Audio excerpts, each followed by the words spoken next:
This is cool.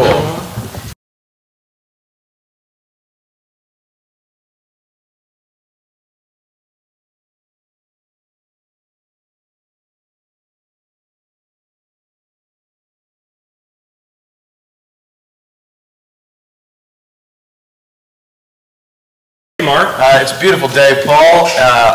We have a couple of guests with us. One is live with us here at Big Hat Books, 6510 Cornell Avenue, Indianapolis, Indiana. It's Karen Celestino Horseman.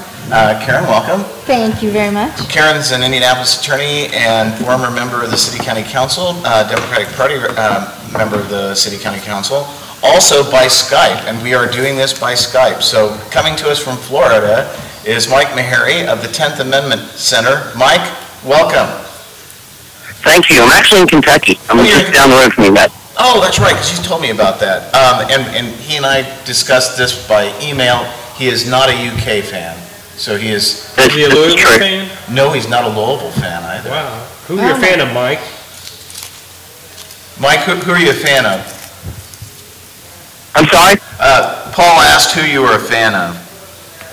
I'm a USF alumni, University of South Florida, and in football I cheered for the Gators too and have for a long time. They just beat Ball State in the bowl game. The University of South Florida just beat Paul's alma mater, Ball State, in the bowl game that they played in. I believe that's who that was. Mike, this is Karen Celestino Horseman. I lived in Kentucky for 7 years. I'm going to tell you right now, do not say anything to anyone about not liking UK.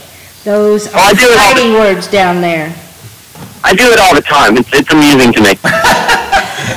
Well, this is a gorgeous day at Indianapolis. Hope it's pretty down there in Kentucky with you, Mike. And we're on here today to discuss the 10th Amendment. Mike and I had emailed back and forth a couple of months ago about doing this as a topic for the show. And we have a General Assembly here in Indiana that has a number of proposals before, proposed statutes and stuff that are affected by the 10th Amendment.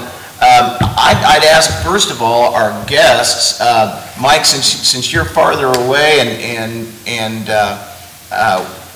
we talked about this quite a bit between each other, could you give us just a little bit of a rundown on your organization and its position and its purpose?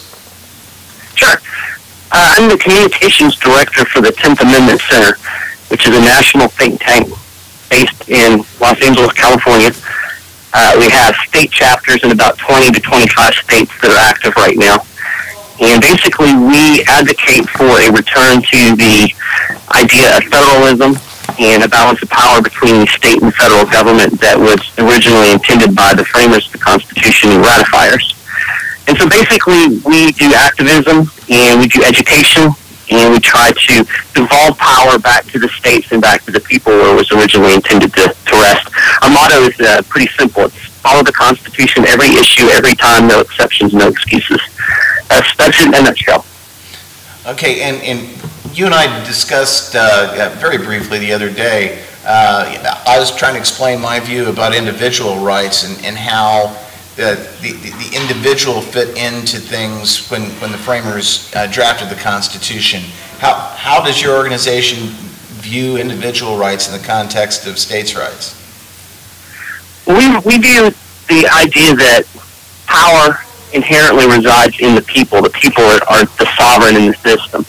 The people first delegated power politically to their state governments long before there was even any thought of having a union. And then later on, through the states that they had already created, through those political societies, they delegated certain other powers to the federal government. So we look at it as a flow of power. The power ultimately resides in the people. They first delegated power to the states, and then the states sent certain enumerated powers to the federal government. So power ultimately resides in the people, but they work through first their state constituency because that was the first political society that they formed. And was that forever and always, once they committed to the states, that they couldn't go back on that? Well, they certainly could, but they never have. They would have to do that. That would have to operate through the state systems because that was the legitimate power at the time that they created and delegated power. So they could disband their states. They could say that they could change the powers in their states. They could give more power to the federal government, but it can't simply, it doesn't simply just disappear. There has to be some action on the people of the states. Well, in terms of we're going to talk about nullification and secession and some of the other aspects of the 10th Amendment issues that have arisen. None of the framers mentioned nullification in the Constitutional Convention. Am I correct about that? Well, no, the term nullification was never used. The principle of nullification was actually talked about in the ratification debates. They didn't use that term, but the idea that the states retained all powers that were not delegated actually infers that the states therefore have the authority and the right to determine what those powers are, what the extent of them are, and to take action if those powers are usurped. This was discussed quite extensively in the Virginia ratifying convention, and the Federalists that were pressing for passage of the Constitution kept assuring the ratifiers that, this is a limited government, the states will retain the powers, and the Anti-Federalists, who were extremely vocal and strong force in that Virginia ratification conference, kept saying, no, there's really not any way that we can restrain this federal power once we give it away. And Nichols actually was kind of the one who basically said, look, okay, we're going to agree with these 13 other states to form a union. And if we agree to this union, we agree to it on our terms. And if they take powers that we don't give them, that we will be exonerated. He used that word, exonerated, because they're unauthoritative powers. So that's really kind of where the idea of nullification comes from. It's based in the idea that the states retained all of these powers, therefore the states have the authority to determine what those powers are and to what extent that they're going to be allowed to operate. So are you saying, Mike, that since the states are supposed to be the ones to determine what the powers are and such, that the U.S. Supreme Court is acting improperly when it sits there and decides issues between what is a matter of federal government and what is a matter of state government? I'm saying that the Supreme Court is not the final arbiter on the delegation of powers to the federal government, that would, in last resort, go to the state governments, yes. Okay, so what you're saying then is that if let's say we have a nullification law that passes here in Indiana, and if the U.S. Supreme Court says that... And there is one before the General Assembly right now, Mike. Yes, which I would dearly love to discuss. But let's say that the U.S. Supreme Court says that this nullification is, the statute is not good here. I mean, they say you can't do that, Indiana. So what you're saying is that Indiana can then still go forward and say, U.S. Supreme Court, you are wrong, we have this authority, and we are going to act accordingly. That's exactly what I'm saying. If a power is taken by the federal government that is not enumerated in the Constitution, then it's not only the right of the state, but I think the obligation of the state to block that implementation within that state. So when the federal government comes along and tries to say, well, state, you have to, as they did with the Alien and Sedition Acts, we're going to arrest people if they speak out against the federal government, then if there's going to be any check on federal power, it has to come down to the state saying, no, we're not going to allow that to enforce within this state. Well, but on the Kentucky and Virginia resolutions, the other states disagreed. But first of all, the Kentucky and Virginia resolutions basically said the states shouldn't obey these laws. They didn't have any active component within the resolutions. And then secondly, the other states rejected those resolutions, didn't they? The other states did at the time reject those resolutions, but you have to understand the political context in which that rejection came. Massachusetts led the charge in rejecting it. Massachusetts was in fact the hotbed of Federalist power at the time. So they had a political reason to reject them. The funny thing is about 10 years later, these same people who had rejected the Alien and Sedition Acts when Jefferson originally penned them were claiming that very same power to block Jefferson's blockade, and then later during the War of 1812 to block U.S. conscription of soldiers within the state. So that action, the fact that some of the states disagreed with it at the time doesn't really prove anything. It proves that politicians move according to what's politically expedient at the time. It doesn't say anything about the actual foundation of the principle. Well, I think that could be said to be true of Jefferson as a continuum in his life. He did that which was expedient. Paul, this is a rare occasion that Paul's right about something. He just pointed out to me that we're kind of jumping into the middle of things, and we haven't really said to the listeners and viewers out there what the 10th Amendment is. And Mike, can you hear me? I'm a little farther from the phone than you are. I can hear you, but there's a lot of echo. Oh, okay. Well, I apologize for the echo. I'm not sure what we can do about it. As I was telling Mark, the 10th Amendment and the way it works and the way I teach political science, and one of the things I teach is that the federal government has the power, has a list of powers of things that they can do in Article 1, Section 8, and at the end of that is the necessary and proper clause. If it is not on that list, then Congress cannot do it. Congress cannot act. The federal government, or the national government, as I always called in my class, cannot act. And part of the 10th Amendment was the fact in the Bill of Rights they were starting to list things that the federal government did not want to do, and the 10th Amendment was to make it explicit what was implicit in that just because you're making a list of things the federal government can't do doesn't mean they can do anything not on the list as is the Bill of Rights, that particular list. Would that be correct? I didn't really follow exactly what you're saying. I'm sorry. Mark will repeat it. It was Paul saying blah, blah, blah. Paul basically said that there are enumerated powers in Article 1 of the Constitution. Karen just showed me a copy of the 10th Amendment. Let me read the text. I know you're not normally worried about the text, Mark, the actual words. Paul just said I'm usually not worried about the text or the actual words of the Constitution. But it states, the powers not delegated to the United States by the Constitution nor prohibited it to the states are reserved to the states respectively or to the people. What Paul said, and Paul will correct me if I'm wrong, as he usually does, was that essentially the states cannot act outside of the enumerated powers. No, federal government. The federal government cannot act outside the scope of the enumerated powers in Article 1, Section 8. Of course, though, then you have the necessary and proper clause. Which is in Article 1, Section 8, very end. Yeah, I know, but then that gets into a question of what's necessary. Improper related to the foregoing powers. It isn't a blank check. Yeah. Mr. You want to tell the audience what the necessary and proper clause is? Well, that'd be a good idea. Thanks. Karen has this iPhone it's a phablet. And I don't know how to use these things. The Congress shall have power to make all laws which shall be necessary and proper for carrying into execution the foregoing powers and all other powers vested by this Constitution in the government of the United States or in any department or officer thereof. But getting back to what Paul said,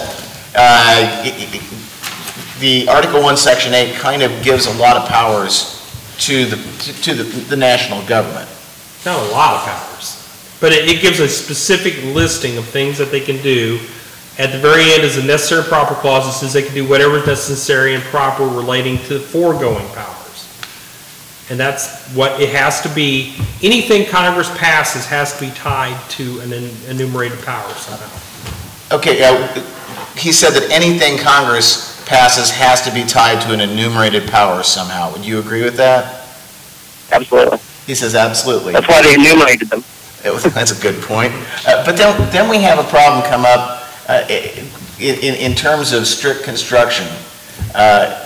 In 1865 to 1867, when we had Civil War amendments to the Constitution, and there was a strengthening of the national government at that time because of, and I guess going back to the beginning of the country, the reason that the Articles of Confederation were scrapped by an ultra vires action. I mean, the Constitutional Convention was chartered not to rewrite the articles by which the country was governed, but merely to make corrections to the Articles of Confederation. Is that an accurate reading of history?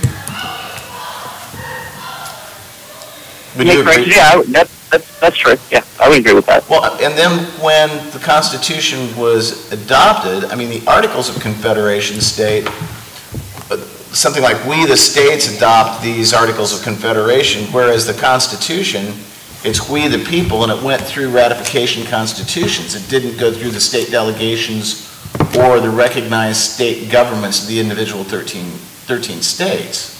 Is that what? They went through ratification conventions rather than going through the legislatures of the states. Don't you think that's an important distinction? Well, certainly, but they were still, the ratification was still through each sovereign state. You know, I just read something about this earlier this morning, actually, and, you know, if you look at Federalist 39, Madison pointed out, each state in ratifying the Constitution is considered as a sovereign body independent of all others. So the states were still considered sovereign political entities. They were acceding to a Constitution and agreeing to give up certain powers to the federal government. So that's not a single mass of one people all across the United States creating the federal government. And that's the notion that most people have, is that the Constitution was ratified by one people. That's the Joseph Story and Daniel Webster version of history, but there's really not any basis that I can see from actually looking at the progress of constitutional ratification and delegation of powers. Okay, well, in Federalist Paper number 9 addresses the question of who is to decide whether the federal government has exceeded its delegated powers, and it explains that the Supreme Court does that. I mean, that's also part of 39. That was the case. Madison. I don't think 39 actually says the Supreme Court gets to decide the extent of federal powers. That's a nonsensical position, and if that had been the case, I don't think the states would have ratified it. To say that part of the federal government determines the extent of the powers of the federal government is like the UK player refereeing a game between UK and Indiana.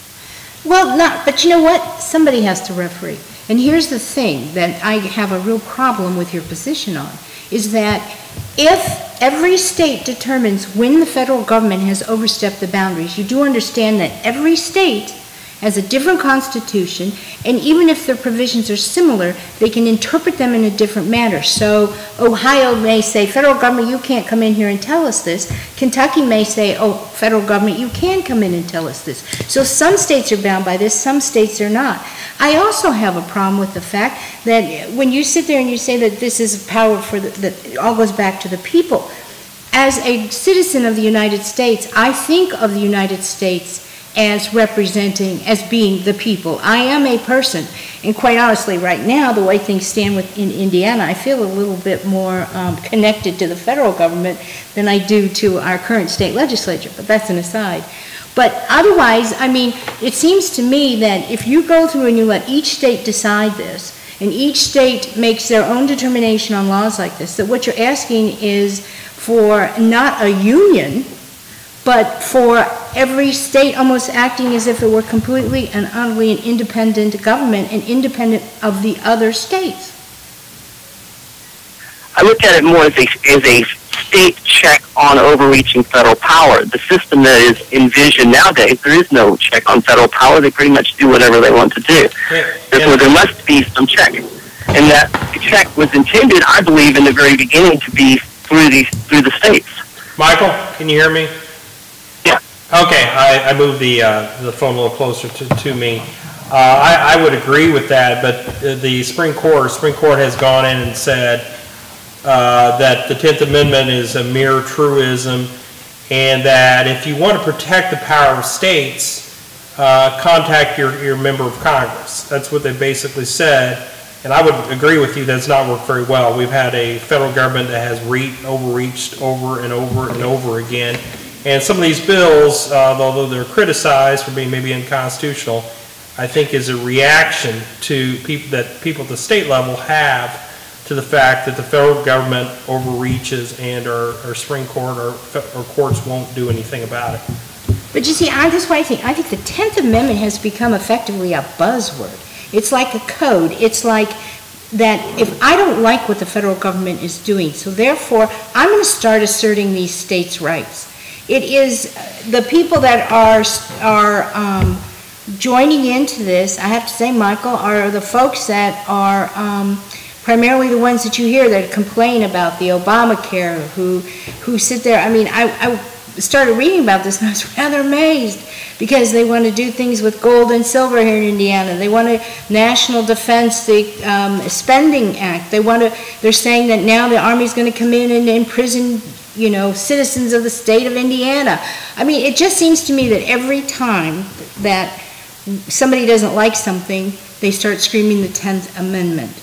And, you know, I don't think that that is the solution. I don't think the 10th Amendment is the problem, actually. So I guess that's where Paul and I seriously disagree on that. And maybe we could get into some of these specific statutes that have been introduced here in Indiana. Yeah, and Mike, first give Mike a chance to respond to both Paul and Karen. Mike? Well, I think it's easy to talk about why people do this and you know, the way things have been and those type of things. I think fundamentally, if we're going to really address the core issue here, you know, we have to look at the actual philosophy that we're talking about and say, okay, why is this wrong? Okay? Jefferson said, where powers are assumed which have not been delegated, nullification of the act is the rightful remedy. That every state has a natural right, in cases not within the compact, to nullify their own authority, all assumptions of powers by other within their limits. Without this right, they would be under the dominion, absolute and unlimited, of whosoever might exercise this right of power before them. So we have to look at what Jefferson was saying. When Jefferson said the Supreme Court was never intended to be the final arbiter in an argument between the powers of the federal government and the power of the state, we have to ask ourselves, why is this wrong? Why was Jefferson's wrong? Instead of saying we don't like that Jefferson said this, or instead of saying that we don't think that this is the way we want it to be, we have to look at the structure of the Constitution, understand delegation of powers, and say, why is this wrong? I understand the frustration people have because they want to advance a certain agenda. They want nationalized health care. They want the federal government to have the power to lock up people in the United States if they're, quote, terrorists. Right? I understand the desire to do that. Checks on power were designed to keep governments from overreaching and doing these things that they're not have the authority to do. Okay, and just to go back to 39 a minute ago, because we were talking about Federalist 39, the text is, it is true that in controversies relating to the boundary between the two jurisdictions, the tribunal which is ultimately to decide is to be established under the general government. Some such tribunal is clearly essential to prevent an appeal to the sword and a dissolution of the compact, and that it ought to be established under the general rather than under the local government, or, to speak more properly, that it could be safely established under the first alone, is a position not likely to be combated. So, I think going to your question then, and then we'll flip over to some of these state bills, to go to your question in general, it's like, well, how are we going to go about limiting the government? I think that if you look at sovereign authority, there can only be one sovereign. And you can talk about, and Paul just winced. You can talk about states having some degree of sovereign authority, but ultimately in society, the sovereign authority is that authority recognized as being able to enforce its edicts or decisions, if necessary, through violence. I mean, because you're talking about the police powers. And so if you have sovereign authority, it is only one sovereign authority, and and really the states are delegated power then. But, Mark, the states have an arena in which they can govern. The federal government has an arena they can govern. There's an area of overlap where the supremacy clause governs, that if federal and state are both operating and that the laws conflict, then the federal government operates. The states are certainly sovereign in their particular area. The question is, and I guess I'd throw it open to everyone else here, what is the limit that you believe there is on federal power? Because I'm hearing that there is no limit. Federal government can do whatever it wants to, and too bad. I don't think anybody has said that. I certainly haven't said that. I think that we do have the enumerated powers of the federal government in there. All I'm saying is that I object to this notion that each state determines when the federal government has stepped over the line. The Supreme Court is not necessarily the final arbiter because, as you said, Paul, the Supreme Court can make a decision. And then Congress, these same Congress people who are elected by the people of each one of these states can go back in and make law and say, we're going to go ahead and let this happen or that happen or whatever. I mean, we'll do a constitutional amendment. We'll pass another law, whatever. So things can go beyond the Supreme Court if the people don't like it. And so, these same members of the federal Congress are being elected by the same people who are electing the governors and legislatures of the states. But you would agree that the Supreme Court and all federal courts, maybe the state courts for that matter, have a responsibility to strike down federal laws that go too far, that encroach upon the power of the states, they're not on the list of things that they can do. When they are challenged, yes. Okay. Yes. And I think what happens, though, is that people say, like, we have this Senate Bill 230 on nullification, which has been introduced here in Indiana. And it's geared, it goes expressly to Obamacare, trying to say that anyone who tries to implement the Obama plan here in this is going to commit a Class D felony if this law passes. So, I think that's kind of ridiculous myself. But I also know, and I don't mean to downplay the 10th Amendment Center, because I know that this nullification bill is one of your big pushes there. Why don't you go ahead and explain that, if you would, what it is, your model legislation, what it is you'd like to see the states do regarding nullification. Yeah, Mike? Are you familiar with Indiana's nullification bill? I am. Do you want to respond to, Karen just said about explaining that? I guess that's model. Would you agree that's model legislation for across the country? 10th Amendment Center. We do have model legislation on nullifying the Federal Health Care Act. And is the Indiana bill a part of that? Is that taken from the model?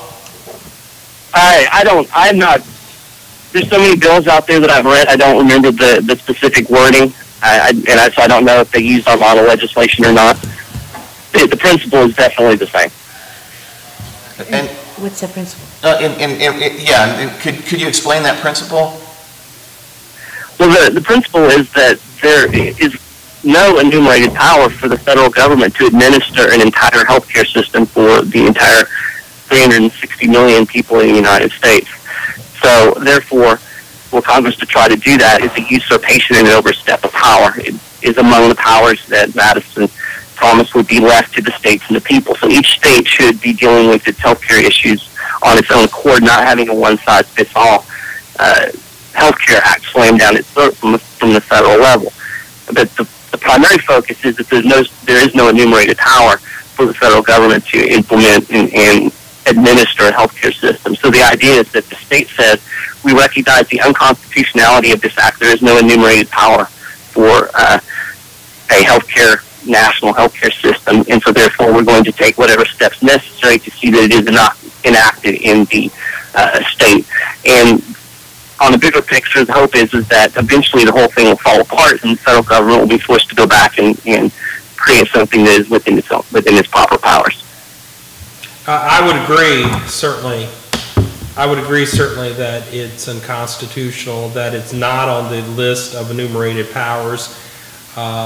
Unfortunately, Chief Justice Roberts appears to maybe have shifted his position and tried to justify it under the taxing spending clause, which I don't think justifies Obamacare as well. But as an attorney, I think we're all three attorneys here, we're kind of trained, well, that's what the court says, and we got to live with it, and the thing to do is to change the justices and nominate justices who will respect their, or I shouldn't say that, I'll get in trouble if I say that, who will more closely adhere to what we believe is the Constitution, and to maybe amend the Constitution if necessary. So the nullification route, unfortunately, our Supreme Court, which has, the U.S. Supreme Court, which has a lot of power in this country, has spoken on that, and they said states cannot nullify the laws. So How would you respond to that? I'm very sympathetic to the position, and I agree with the position. They're overreaching. What they're doing is unconstitutional. I guess what I'm saying is the remedy I don't agree with in terms of nullification. I just don't, unfortunately, I just don't see that working. I think the problem that we have here is that, and we may never get past this, is that the three of you are all placing the federal government as the supreme entity. We have to work through the federal government. In essence, you're saying that the federal government can do whatever it wants, that the sovereignty of the states means absolutely nothing, that the states have no authority to determine what powers that they have delegated to the federal government. Madison disagreed with you guys. Jefferson disagreed with you guys. I think the fundamental structure of the delegation of power disagrees with the point that you're making. But I don't know how that we can get past that because that's the fundamental core of our disagreement. I simply don't accept that a part of a federal government that was created by the states, by the people of the states, then all of a sudden gets to be the one that determines. It's basically a case of the creator, the created determining to the creator what it's going to do and be. Madison said, however true, therefore, it may be that judicial department is in all questions submitted to it by the forms of the Constitution to decide as the last resort. This resort must necessarily be deemed the last in relation to the authorities of the other departments of the government, not in relation to the rights of the parties to the constitutional compact from which the judicial as well as all other departments hold their delegated trust. In other words, it was the state, the people, through their states that gave the federal government and the Supreme Court the power it has. Therefore, as a last resort, and that's an important thing here, as a last resort, and working through the elected officials at the state level, the states have the final authority to say, look, this is not enumerated, and therefore we will not be a party to making this happen within our state. That's the position of the 10th Amendment Center, and I think that is the moral, philosophical, and historical roots of our country. And that might well be the case, but I guess what as officers of the court, we're looking at a situation where what you're saying might be supported by history, but our U.S. Supreme Court is very, very, very powerful and has become powerful in our system, and I say far more powerful than it should have been allowed to become. But those are the rules, unfortunately, we're playing with now.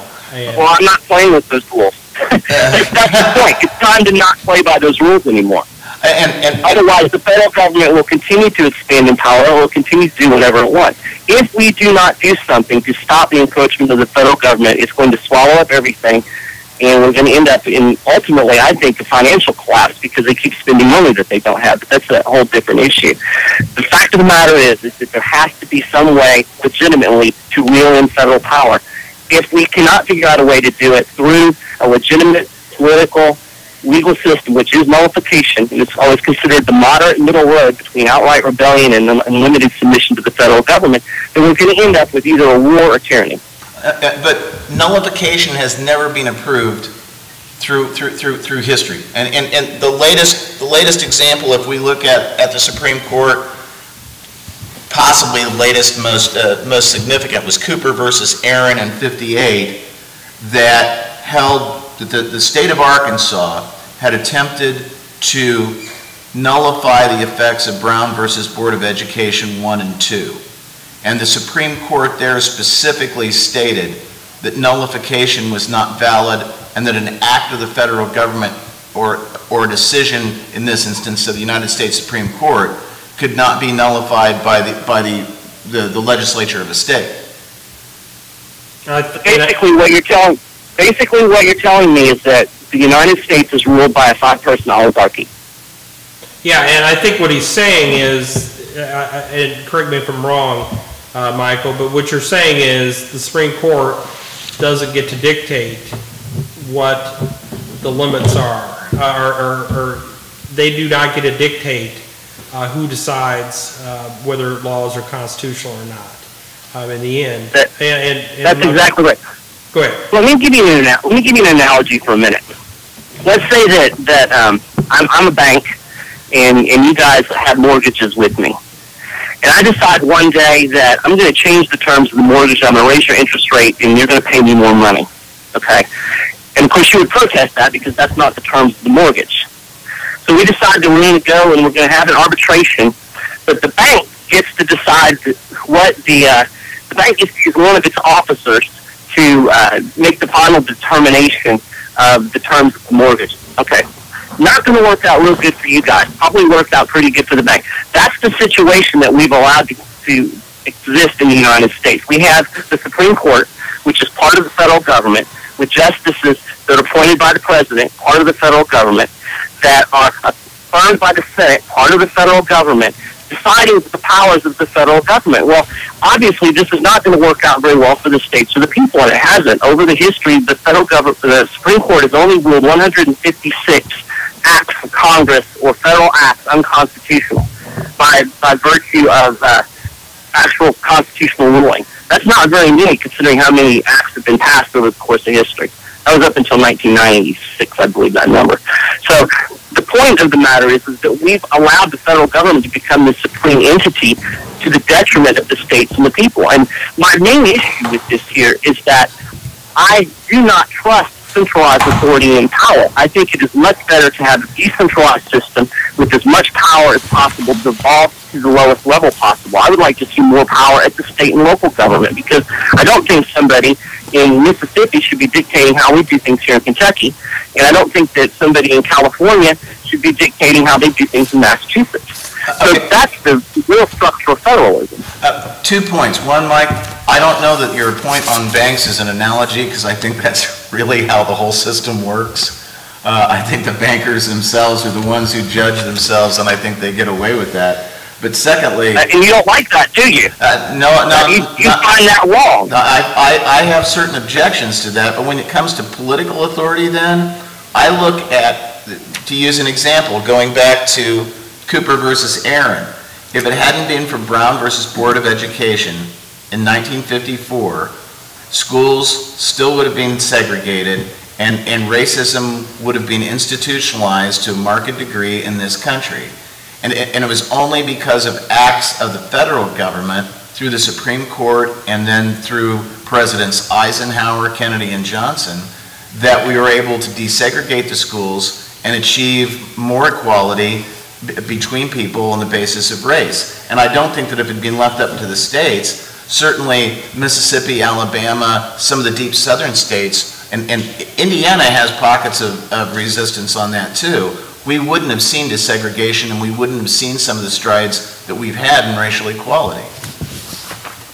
I would argue, if you're going to use that analogy, and that's fair, that was one example in which overreaching federal power was used to a good end. But I would go back a little bit farther to the 1850s, when the northern states actively used nullification, argued Calhoun's concepts to block enactment of the Fugitive Slave Acts, which was clearly unconstitutional, to keep black people from being shipped back south without any type of due process. So in that case, you've got the federal government, and if we had gone along with the courts were all saying, oh no, the states can't do this. The states have to go along, and the states have to cooperate with all of these provisions, clearly unconstitutional, in the Fugitive Slave Acts. And the states in the North stood up, they passed personal liberty laws, they refused to comply, they refused to allow the federal government to use state facilities, they refused to cooperate with the slave catchers, and as a result, many black people didn't get sent back south that would have been. So, you can use anecdotal evidence. It still comes down to me is, on principle, who should have the final authority? Some 5 judges in Washington, D.C., or the people of each state who created that federal government in the first place? And you know what? You gave an excellent example there, and I mean, and what was the ultimate outcome of all those states acting independently and the federal government not stepping in and directing? We had the biggest civil war amongst our states that we have ever had. And if we can't move forward as one body, that's the kind of thing that happens. Now, here in Indiana, we have this, well, let me go on. We have a bill that is pending here, Senate Bill number 230, which is expressly designed to nullify the Obamacare. And it states in here, And this might be where you can track this, Mike, and figure out if this is part of the Model Act or one of your organization's acts. now it states in here, the General Assembly finds that the power that the federal government has assumed by enacting the Federal Patient Protection and Affordable Care Act and the Federal Health Care and Education Reconciliation Act is nowhere expressly granted by the Constitution of the United States, that it interferes with the right of the people of Indiana to regulate health care as they see fit, and is inconsistent with the power granted to the federal government in the Constitution of the United States. So in other words, Mike, is that part of your Model Act? I don't know if that specific wording is. It's definitely similar. Okay. What I'm saying is I don't know if the representative used our model legislation to draft it or if they came up with it on their own, but it's very similar and identical in scope to our model legislation. So in other words, it's not a court of law that is deciding that the federal government has overstepped its bounds. It is a political body, which in this case has the political body in our state legislature is the Republican Party, which has an uber majority. Now, I don't know about where you're from, but it's been my experience that when you have a political body making a decision on something like this, that politics is going to guide it. Not the constitutional interpretations, but politics. And in this case, the uber majority in the Indiana legislature happens to be of a different party than the President of the United States. So I see these nullification acts as being just something else to further divide us. I mean, I don't know, as a citizen of this country, I don't want the legislature making what I believe is essentially a judicial call to make or having it becoming a political decision. What do you guys think? Paul? Well, the idea that our courts are not, they don't represent, they're not political, I think is inaccurate. The federal judiciary has expanded their power. They've gone beyond. They've become a super legislature at times, and I think they have entered into the political arena. So I think just saying that courts are not political and more political bodies, legislatures are political, I think that's a little bit inaccurate. So. I think anytime you're dealing with a part of the government that is described in the Constitution and it's dealing with issues, it's inherently political. I mean, those are the daily issues that we have, but in this instance, let's go back to the Affordable Care Act. Obamacare. It's because Obamacare. And President Obama says, fine, call it Obamacare. We also have, going back to the origins of this country, problems with commerce that were occurring under the Articles of Confederation. And problems that were occurring were, for example, if you were importing goods into New York City, which was and there weren't that many harbors. So you would bring goods into New York City, and let's say you lived in New Hampshire, you would pay taxes on those goods going through the Port of New York, and then pay taxes again in New Hampshire if they were for sale there. There were a lot of hindrances to commerce. One of the biggest aspects of our economy today is healthcare. And without some kind of rational approach to healthcare, and Mike, you're not going to be surprised by this, I was all in favor of the public option. So I know you're not shocked.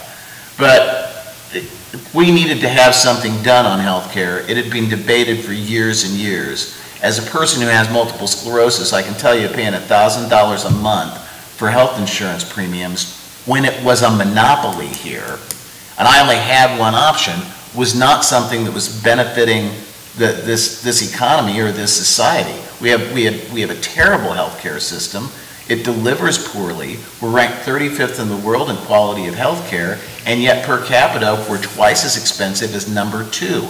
And that's been as a result of states having control over it. And I think that when it comes to something that's that integral to commerce, it's important for Congress to have done something. Now, I think that the Supreme Court decision on it was not necessarily good good, well-reasoned law. I think it was compromise. And I think it was inherently a political decision handed down by the court by virtue of the fact that you have Chief Justice Roberts writing majority opinion and also a dissent. But that's alleged, Mark. I know, don't know that for sure. But I think that that's an example of something where that has to do with commerce, and that goes back to the origins of, I'm a native Hoosier, so I'll say roots, as we would say here. It goes back to the roots of this country. So, but go back to the point, though, that had started with.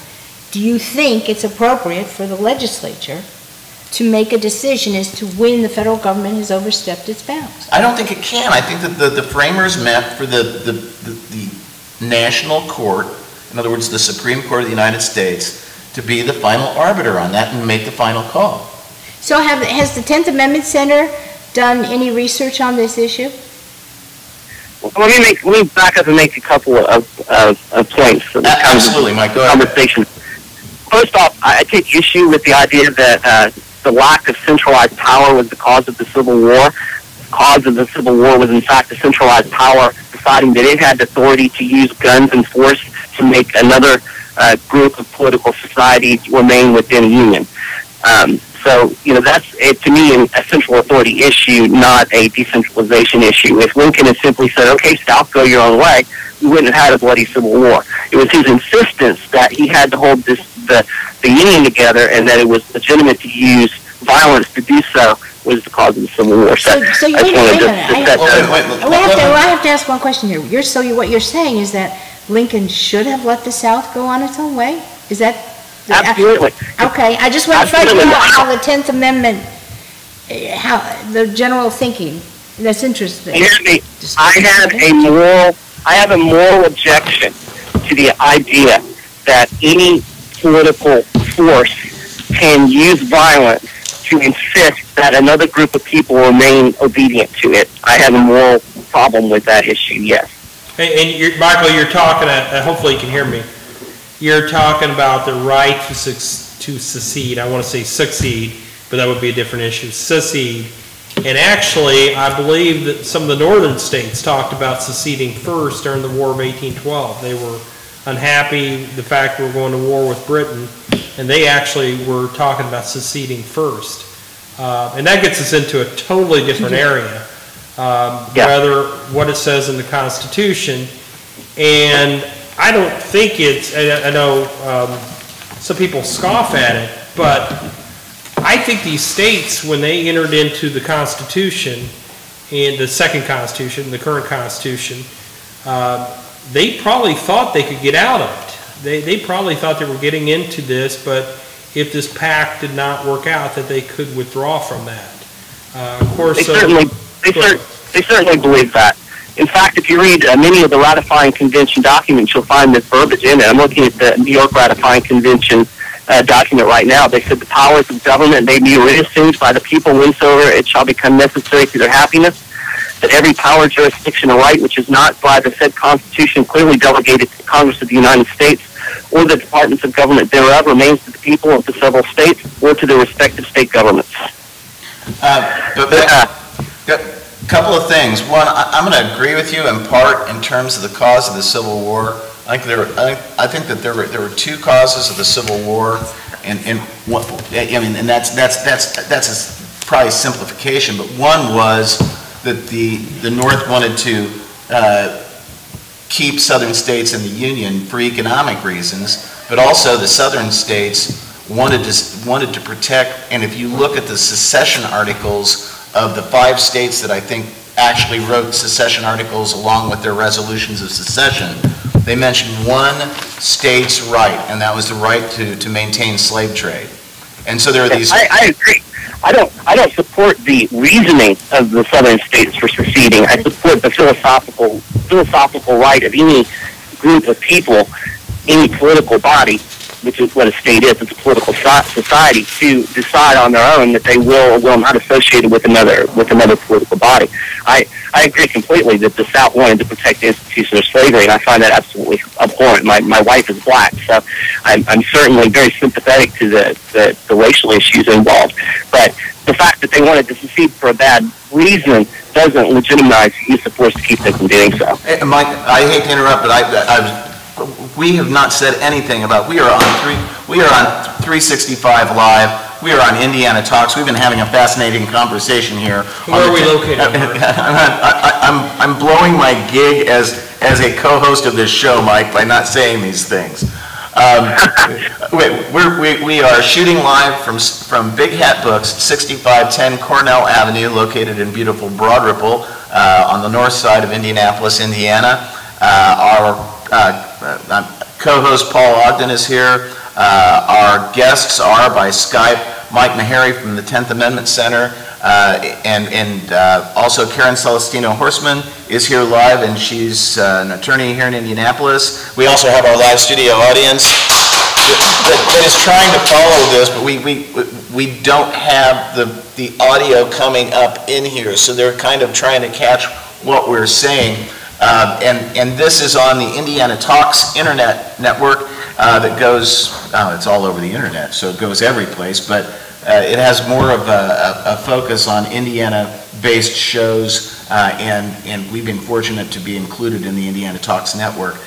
Did you say something about people tweeting? Oh, yeah, people can tweet, but to Civil Discourse Now, but my cell phone is hooked up, Skyping you in, and so I don't think that I can tweet and Skype at the same time, Mike, and that might be kind of like showing my age and my techno-challengedness in a way. Did you mention? I couldn't do it either, so. Okay. Oh, and Paul wanted to make sure I mentioned this is on we're at Big Hat Books. You must have mentioned it. I just don't listen to you a lot of times. So. Did you catch that, Mike? Paul said he said I must have mentioned that, but he probably didn't catch it because he doesn't listen to me a lot of times. But that's just Paul. It's all blah blah blah blah. That's all I hear from Mark. Okay, can I ask a question here of our 10th Amendment Center person here? Go for it. When I was looking at your website and something about the currency, and I didn't have time to go into it in depth, but about you had model legislation in there regarding gold and silver tender. We have a bill that's been introduced here in Indiana that says that Indiana recognizes the use of gold and silver as coins, that they can be spent here, but nobody has to accept them if they don't want to unless it's by a contract, and we're not going to tax any profits made on gold and silver coins until after December 31st, 2013. So I wondered why is legal tender an issue with the 10th Amendment? Well, I'll be honest with you, the legal tender issue is probably the one that's farthest outside of my box. So I'll explain it in the general terms as I understand it. But there's a problem in the monetary systems that exist in terms of the use of gold and silver coin. And basically it's this. Let's say that I'm deciding I'm going to purchase something, and I go to Paul and we agree on a purchase, and I'm going to make an exchange for $7 worth of silver eagles. So basically $1 silver eagles. Okay, so in essence, we've made an exchange. He gives me what I have. Well, the governments, a lot of state governments and the federal government look at this in two different ways. On one hand, the silver coin has the face value of $1. On the other hand, that silver coin is actually worth about $38 in terms of just its silver content.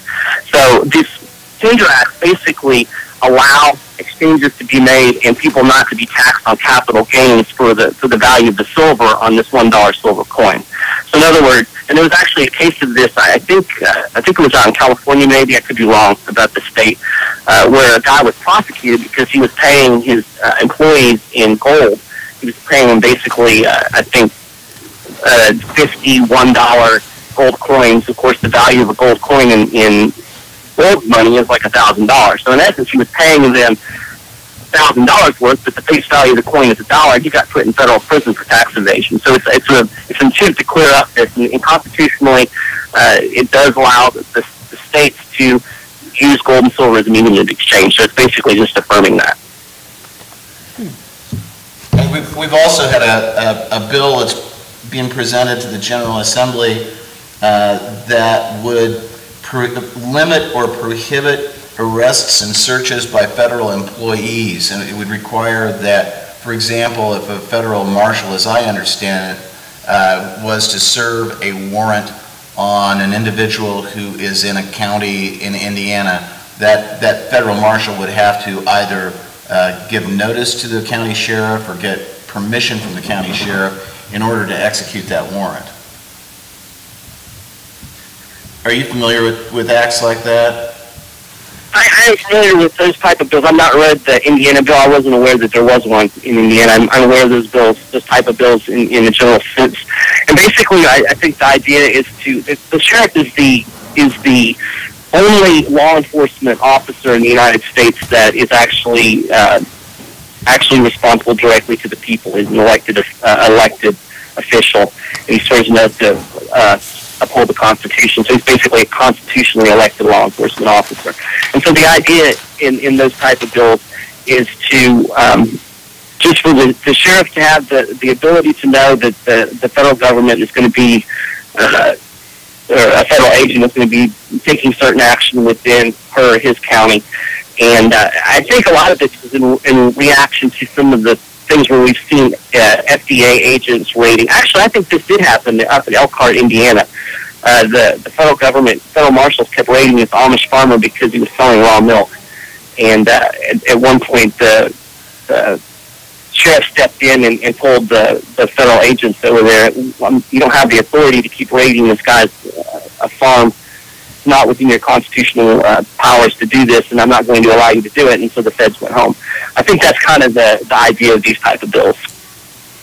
It's a way again to put a check on federal activities, not necessarily to stop it or limit it, but to allow another legitimate institution that's beholden to the people to be able to put a check on that if necessary. Well, under this bill, and that's really let me kind of dovetail real quick. 'Cause I want to address something that we kind of skipped past when we jumped into the Civil War thing. But we're talking about the judiciary and the legislature, and yes, the legislature is a political process, I agree, but as our other guest pointed out, so is the court. The court is definitely a political institution. But the difference is the courts aren't accountable to the people. The legislature is accountable to the people. They're the people's representative. They're the voice of the people. So I'm much more comfortable with the Indiana legislature making a decision on something like this. So the Kentucky legislature and Indiana legislature to have an impact on me. But here in Kentucky, I'm much more comfortable with my legislature taking action and representing the people and saying we don't want this unconstitutional act in our state than I am for a 5-person tribunal that's sitting in D.C. that's connected to the federal government itself making that decision. And I think therein lies the dichotomy. Do we want unaccountable judges making these decisions, or do we want accountable officials that are accountable to the people making these decisions? And from our founding, the legislatures were always considered and desired to be the most powerful bodies because they were the ones that are truly accountable to people by the vote. And over time, we've allowed that. I mean, we've seen this in Congress. Congress is constantly just, we'll just make a law so that the president can write a bunch of executive orders. And I don't think that was the idea. We want the people to be able to hold their government accountable to protect their liberties, their rights, and those important things that we all value as Americans. Yeah, but Mike, I think Hamilton argued in I forget which number Federalist paper for lifetime appointments of judges on the basis that they would not be subject to the passions of democracy, because that was one concern that the framers had, was that, I mean, the framers were not Democrats in any way. I mean, I believe that they viewed democracy as a negative value in a great many ways. And one of the things that Hamilton looked at was placing in the judiciary individuals who had lifetime appointments and so would not be swayed by the passions of whatever moment. And I think when you look then at, and there are 2 points on this. One, you look at Brown versus Board of Education, and you know I'm going to thump that case all the way because that was such a good case, and it's a good example for my position. But a second thing is, you know, you're talking about not being impacted in Kentucky by the acts of our Indiana General Assembly. Well, years back, a legislator here in Indiana proposed that the number for pi be 3.1, I think it was, so that kids could learn it and it would be easier to remember. Purdue University is here in Indiana and produced a lot of the people who are involved in NASA's space program. And I think that some of the things going up in the air might have come down kind of quickly if they'd been forced to learn pi as being something than what it is, the ratio of the circumference of a circle to its radius. Yeah. Is there a question there? Yeah, I don't know if there was a question there or not. Are you still there, Mike? Yeah, I'm still here. We're going to throw the Brown case around. It's a great example of how the courts protect our rights. Maybe we should look at the Dred Scott case. Oh yeah, but I don't think that one was so good. There's been an evolution, though, in the recognition of rights of people over that period of time. And Mark and I have talked on this. Mark and I have talked on this subject before, generally over a beer or two, and he believes in the living Constitution model that judges should be able to adapt to modern day circumstances. And then, on the other hand, he's arguing that, oh, but they shouldn't be political. But you're arguing that they are political by saying that the Constitution should change depending on modern circumstances. To me, that is the role of the legislature, to reflect changes in the law. And that shows that in those conversations that we had, Paul had the 2 beers and I had the 1, because that's not an accurate recollection of what I said at all, Mike. But that is. I highly doubt that ratio, Mark. It was definitely reversed. And on the question of judicial selection, we've discussed this before on the show. I don't think there's any good way of choosing judges. If you elect them or appoint them, it's always something. It's always political. There's always politics. There's going to be a political aspect to it. But getting back to this bill on the sheriffs, which I think you all have on, it's another one of your things in the 10th Amendment Center website. So the local sheriff, what has to happen here under this Indiana legislation is that the local sheriff has to, the FBI agent, say, coming in to arrest someone, has to put the request in writing, track down the local sheriff, have the local sheriff sign off on it, and then the local sheriff has to approve it. So let's, isn't that taking state sovereignty like down to the lowest political level possible? Having a county sheriff determine whether a federal agent can come in and make an arrest of someone who's committed a federal crime? I think the point here, as I said earlier, is to make sure that there is a check on federal power. And that's what the Constitution is about. That's what the Bill of Rights was all about. That's what the Revolutionary War was all about. It's about the idea that centralized large power should have many, many checks, many, many ways to block it from acting, because we know that when there's a centralized authority, it is going to try to abuse its power. I don't think anybody would argue that this is not the fact. And so all of these are efforts to try to constrain a centralized power that has become so overreaching, so overwhelming, that it virtually gets into every aspect of our lives. They determine how much water can be in our toilet. They determine what plant we can grow in our backyard. They determine what we can and cannot use as medications. They determine all of these things, and it was never intended that way. So, yes, I think it is a good thing that the federal agent that's coming in to raid the Amish raw milk farmer should have to get notice to the sheriff. I don't have a problem with putting checks on federal power. I think it's better to create those roadblocks and maybe create some problems on the end that might benefit the people, as opposed to having just launch power for the federal government to do whatever the hell it wants to, which is pretty much what we've got now. We're not talking about the Amish milk farmer. We're talking about, let's say Osama bin Laden decided to hide in Indiana. I use this as an example on my Facebook page. Let's say he decides to hide in Indiana, and it's an election year. And so now they have to track down the sheriff who may be at the Methodist bean supper from 7 to 7:30, and then he goes over down the street to the Lions Club meeting. I mean, why? Well, I think if you read I've not read the legislation. Most of the legislation I've seen dealing with the sheriffs do have specific exceptions to the rules that deal with things like terrorist threats and those type of things where immediate action would be necessary. They don't have that in here. I mean, it's like, it's, we had John Dillon in Indiana. But we had, or John Dillon, the bank robber, or, whomever. I mean, Dillinger. Yeah, John Dillon, I'm sorry. And John Dillinger was a Hoosier.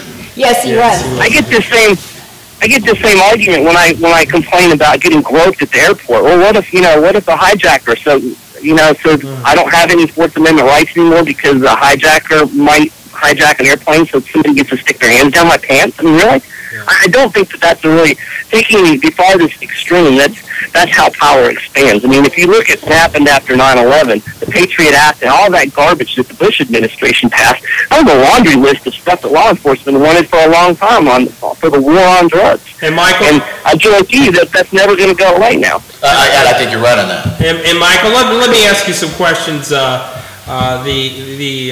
two other panelists here are to my left, and very appropriately to my left. And let me ask you some questions about issues where they might actually say, wait a second, state power is good, and the Fed shouldn't be able to override it. Defense of Marriage Act has a provision that says even if a state allows same-sex marriage, we at the federal level do not have to give them the benefits of that. And one of those, of course, is the ability to file as jointly as husband and wife and lower your tax burden. And then maybe the other one is marijuana laws. We're having states look in and look at marijuana laws and say, well, we should allow for recreational use of marijuana, or at least marijuana to be used medically. And the feds have come in and tried to trump that law. So can you speak to maybe those two issues, what position your 10th Amendment Center has on those? Well, I think the marijuana laws, I think, are probably the best and example of effective use of nullification. California was kind of the first, way back many years ago, to legalize medicinal marijuana use in the state of California, and I think most people recognize that this makes sense. Why shouldn't people have access to this as a medication under certain parameters? And California did it, and then the Supreme Court came along and said, I'm sorry, the federal government says no, this can't be medication, and therefore it's illegal, and we trumped that law. And the only person that defended was Clarence Thomas, who basically argued that if the federal government can tell you what you can grow in your backyard, then it can pretty much tell you anything it wants to. He's right about that. But, California looked at the federal government and basically told them to pound sand and expanded the medical marijuana program. And from that time, now there's 18 states that have medical marijuana programs in defiance of federal law. And then, of course, recently we saw the two Colorado and Washington. Actions in Colorado and Washington that have just taken it a step farther and outright decriminalized it completely. No, the federal government legalized. says that that's unconstitutional. The federal act says that the federal government says that we can continue to prosecute this war on drugs. And yet these 18 states have said, we're going to do it anyway. And this is where I get frustrated. I get frustrated with the left-right paradigm because, the guys on the right, they're all excited about nullification and standing up to the feds when it comes to something like health care or those type of things. And the left screams and objects. And yet it flips around, when you start talking about marijuana legalization or the states taking the power now, all of a sudden the left, oh yeah, the federal government should step in. Those states, and it's a principle. The principle is the federal government was designed to do certain specific things. As Madison said, it was primarily meant to regulate foreign trade, war, peace, and those type of things. Everything else was supposed to be left to the states and the people. I don't understand the mentality that we develop in this country when we want one-size-fits-all solutions for everything emanating from Washington, D.C. I don't understand why California can't have legalized medical marijuana and Alabama cannot have legalized medical marijuana. I don't understand the mentality that says we have to force one thing, whether it be one way or the other, down every other state's throat. Well, I think the Defense of Marriage Act.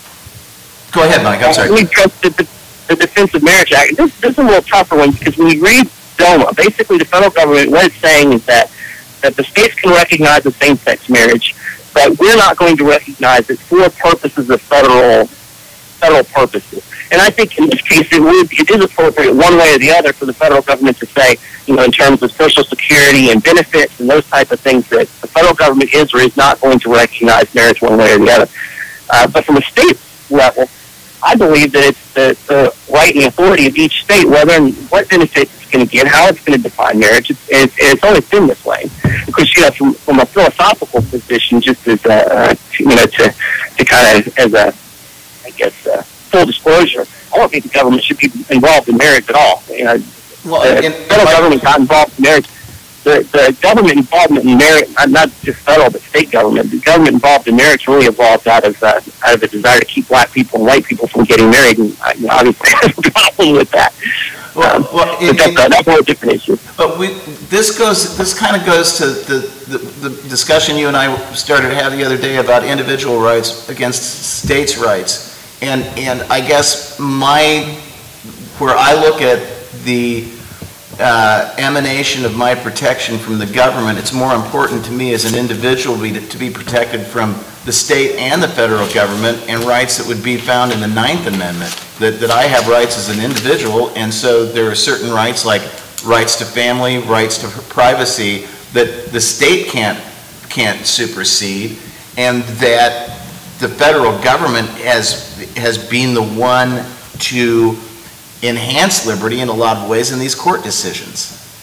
Certainly not the Patriot Act, but Michael, I think if you look at in toto particularly through the 20th century, and you look at the record of centralized authorities protecting minority rights, you find a very, very horrible record. I mean, it obviously is to ask Jews in Germany. You can ask the Armenians under the Ottoman Empire. You can ask the people under Pol Pot. The Christian majorities in some of these or minorities in some of these African countries. Centralized power doesn't have a very good track record of protecting rights. Even in the United States, look at what the United States government did to the American Indians. Look at what the United States government did to Japanese Americans during World War II. They put them behind a fence. So, this notion that the big federal government's going to protect my rights, yes, in a few situations, particularly, like we said in the 1950s and 60s, they did have some success using power there, but on balance, centralized power is dangerous to individual liberty. And Mike, on that note, I think we're going to bring the show to a close on the discussion of the 10th Amendment.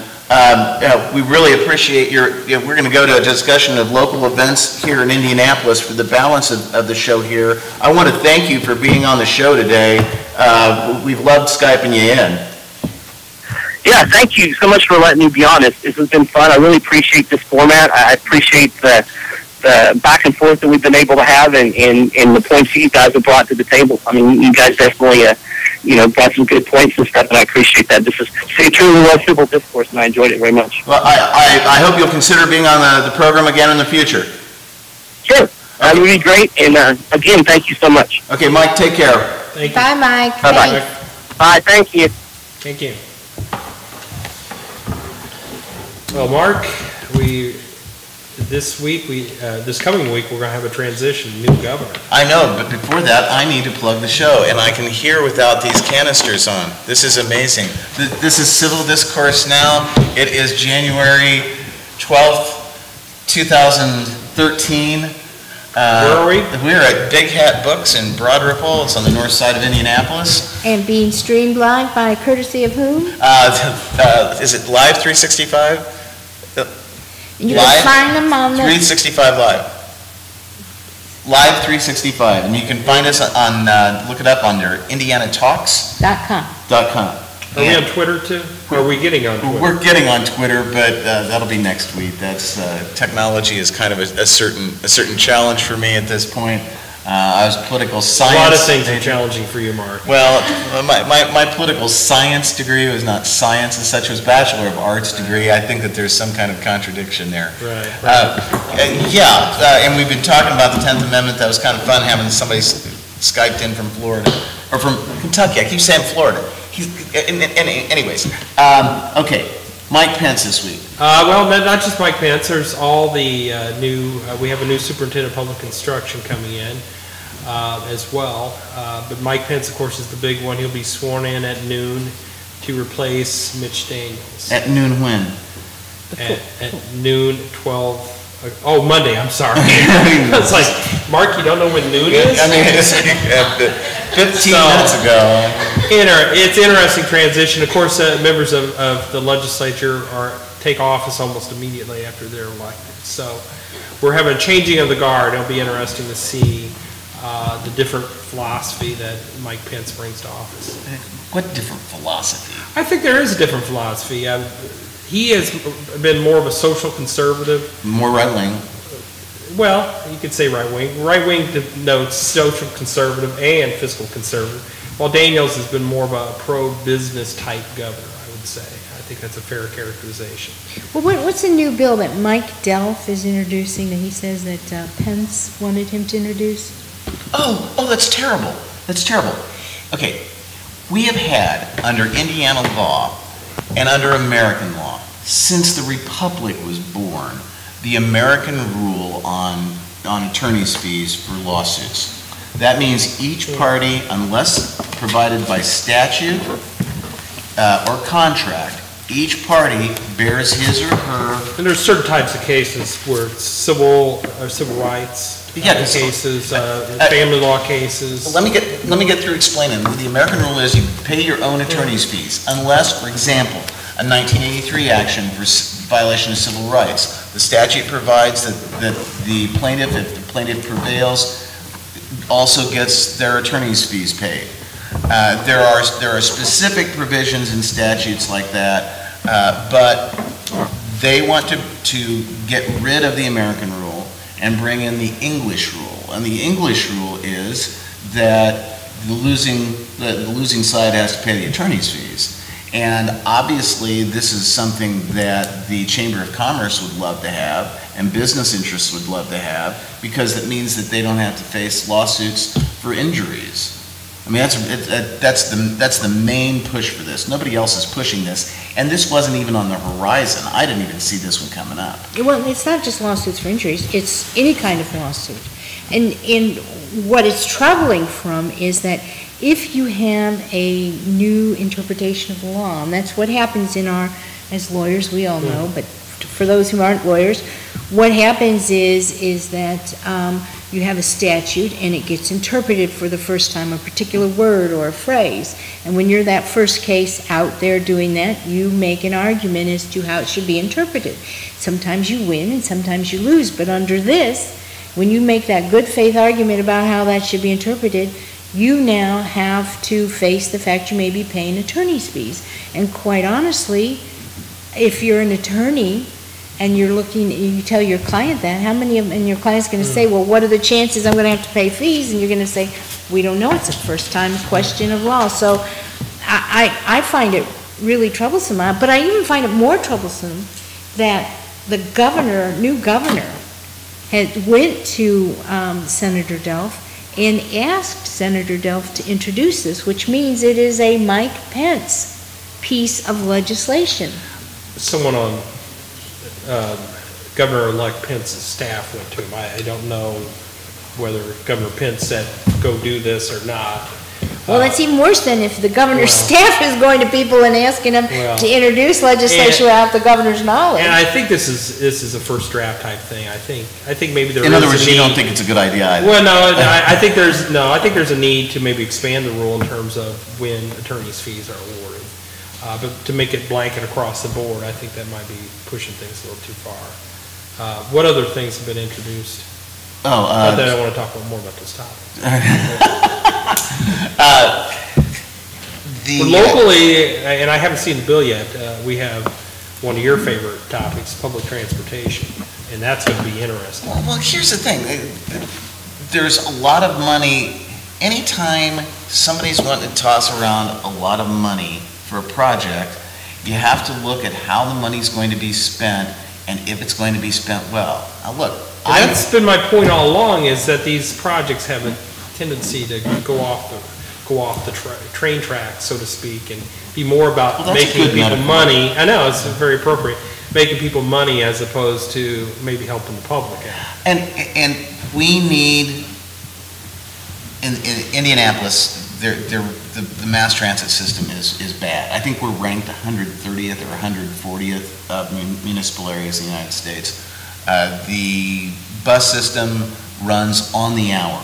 I mean, I lived in Chicago where a bus was there every, few minutes, and people depended upon it. There is no such mass transit system here.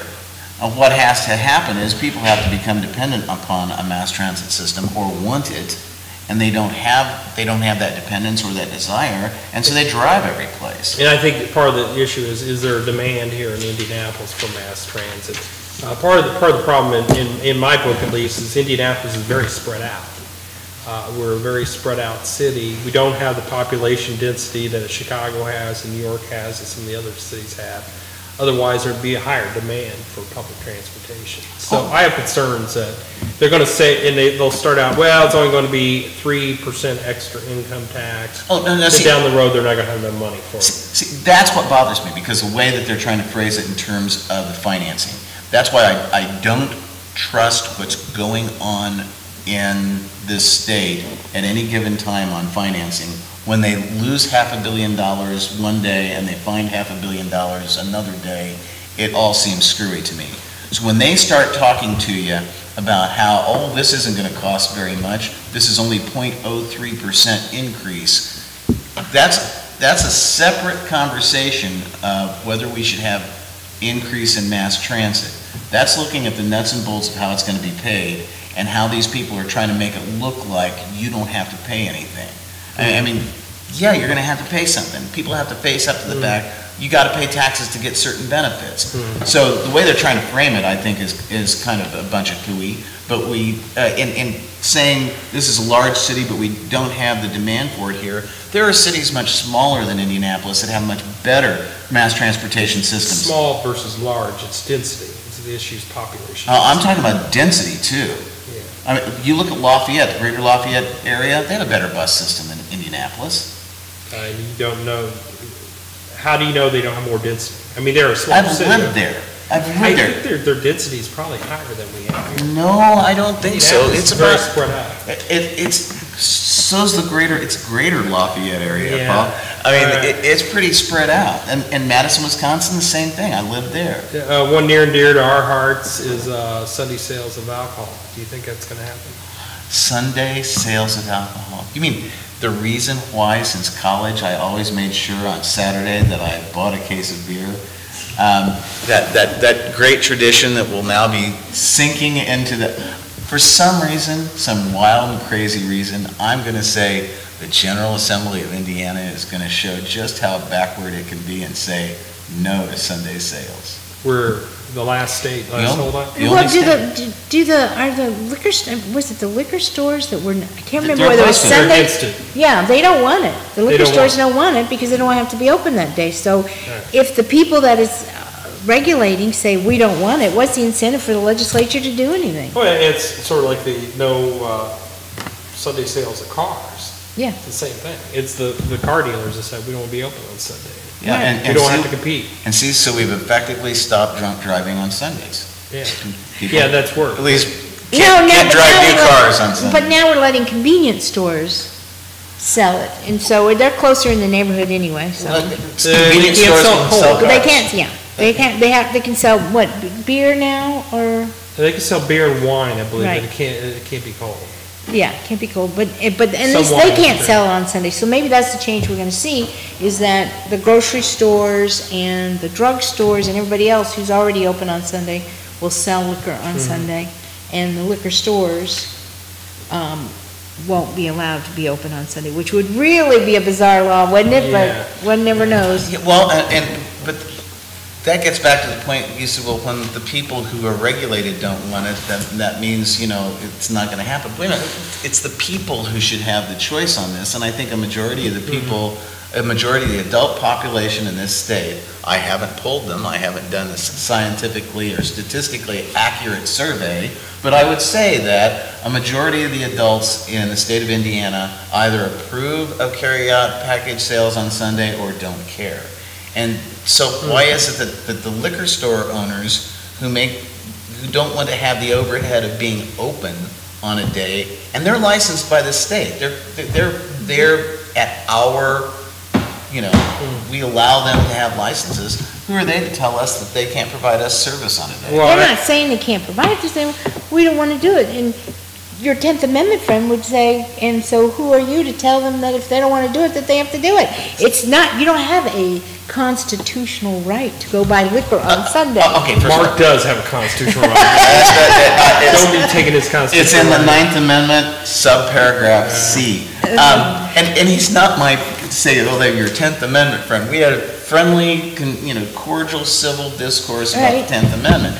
But that goes down to the idea of an individual's rights versus the rights of this kind of entity between the individual and the federal government that's the state. And it's kind of quasi-sovereign because it doesn't have full sovereignty. I mean, it's subject to the control of the federal government. So it's like a corporation. It's like it has power that it shouldn't have. And before I forget, I'm going to keep my role as a co-host and tell folks again, we're on Live 365. We're coming to you from Big Hat Books in Broad Ripple. That's on the north side of Indianapolis, 6510 Cornell Avenue. We're here with our live studio audience. And they can listen now because for a while when we were talking to the guy from the 10th Amendment Center, we could hear him, but he was Skyped in and they couldn't. And so they could only hear the common sense statements and questions voiced by me and by Karen, and they could just hear the babble that is Paul. One area, moving on, one area I think we're on Indiana Talks too. We're on Indiana Talks. One of the things, one area I think you're going to see Pence differ from Mitch Daniels is that, and he's already talked about more transparency and more stronger open records laws, things like that. He comes from a media background, and that he's actually, in Congress he was co-sponsor of a bill to protect journalists from, the journalism shield law. And he's more pro open records, open transparency, that sort of thing, which I think the administration needs more of. I agree on that. I don't know that he will, but here's another thing that he's done, and this is something I have to wonder about. In order to improve jobs and the economy in the state of Indiana, he's named 2 people to head up that task. And it's like, I don't know that duplication of bureaucracy is necessarily a means by which we achieve an end. And that's one thing I did not agree with Governor Daniels on. I don't know why we need this separate quasi-government agency. That would be, and I think you're going to see things get reorganized eventually, but to me, what was wrong with the Department of Commerce? I don't like it when these quasi-government entities are created. I'm very uncomfortable with that. Because they tend to start doing things and not get the transparency that they need. Whenever you have a quasi-public agency, it means the public pays for the things and private interests get the money but don't tell the public about what's going on.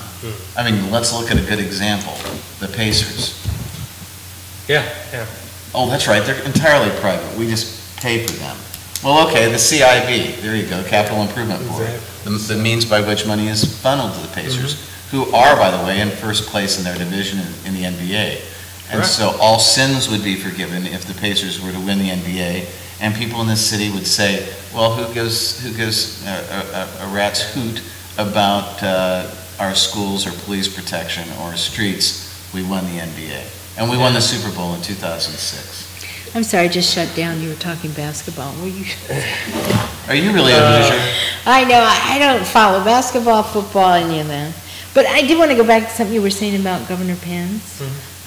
He's not governor yet. He's not governor-elect Pence. He's not governor until noon. On Monday.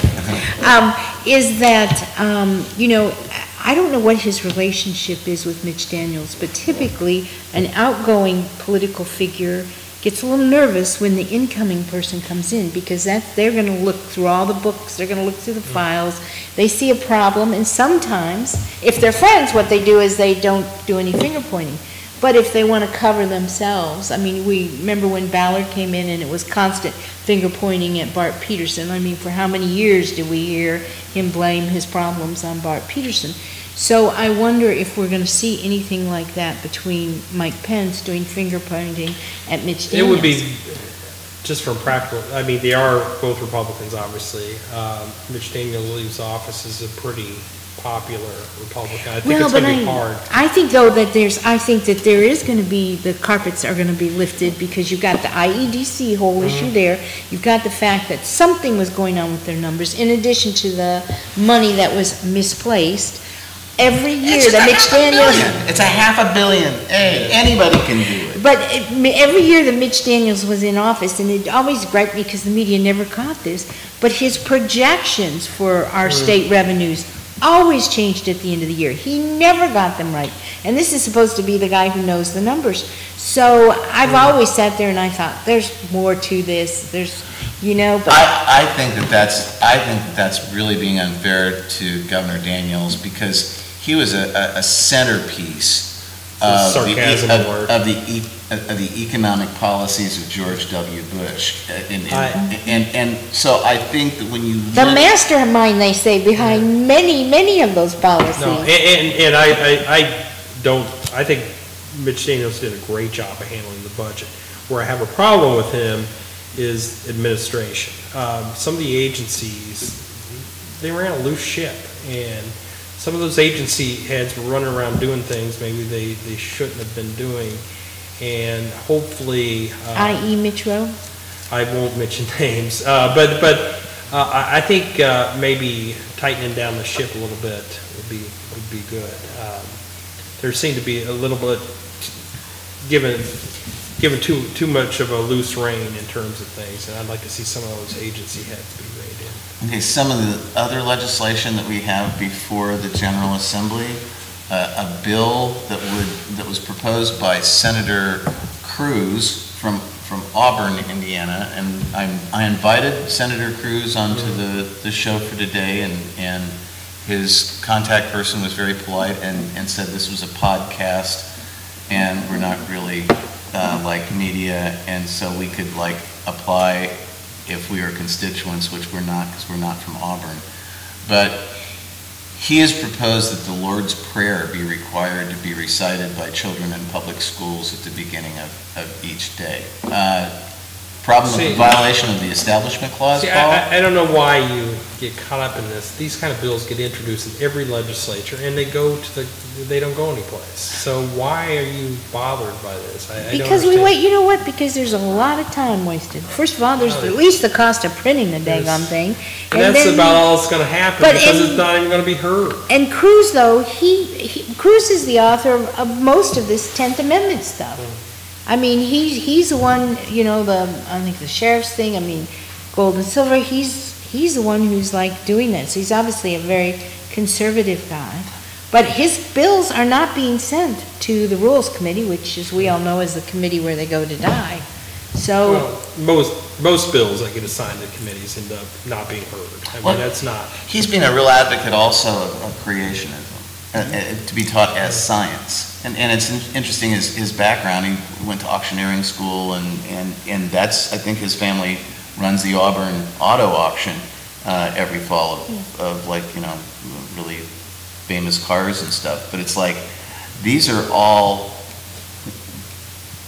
measures. Yeah, you can say, well, that's never gonna happen.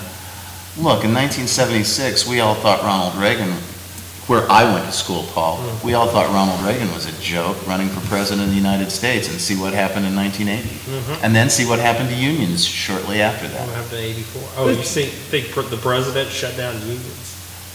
He certainly did a lot to PATCO. Well, he did PATCO, there's no doubt about that. Oh, did you see this? There's a Senate joint resolution that says that to amend the Indiana Constitution, that says that if there's a federal law or a state law enacted about the union voting, that it's all to be done in secret ballot. Remember all the hoo-ha about that when the federal, well, I can't remember the name of that bill. It was the card. Yeah. You could just sign a card.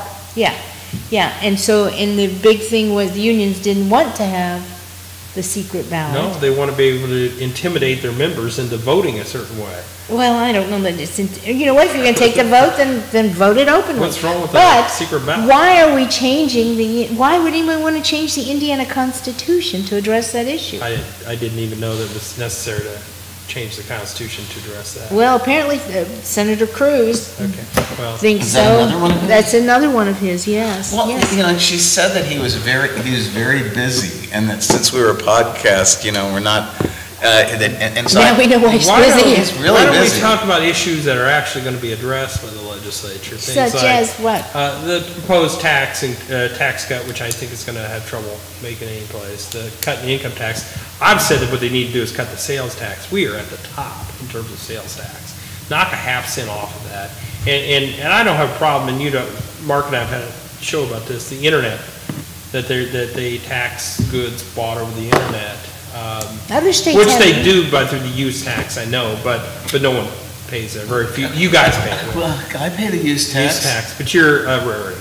Well, but that's the law, and that's what we should do. But most people don't, is my point. Well, and that's one means by which Governor Daniels did such a great job of getting jobs from Kentucky, is because he offered Amazon the opportunity to be here, and Amazon wouldn't be forced to report they wouldn't have to pay sales tax on goods because they were designated as a satellite location, and so they wouldn't have to do the sales tax thing.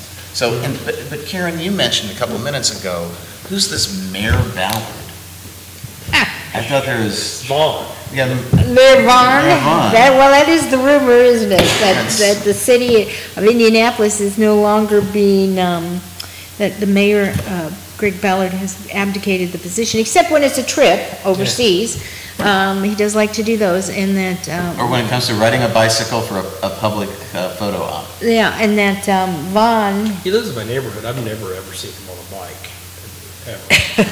Well, I've never seen you on a bike, Paul. I'm usually pushing it. You know, you're carrying it because like one or both tires are flat. I had a terrible time this year with my bike.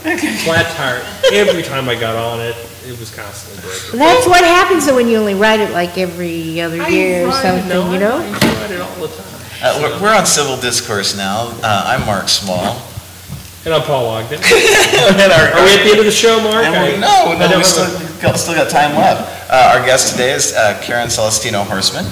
Karen, how are you? I am fine, thank you very much. Karen, we should point out, is an attorney like we are as well. Yes, and we were discussing for the first part of the show, the 10th Amendment. We've been discussing recent events, civil events here in Indianapolis, and the General Assembly is in session right now.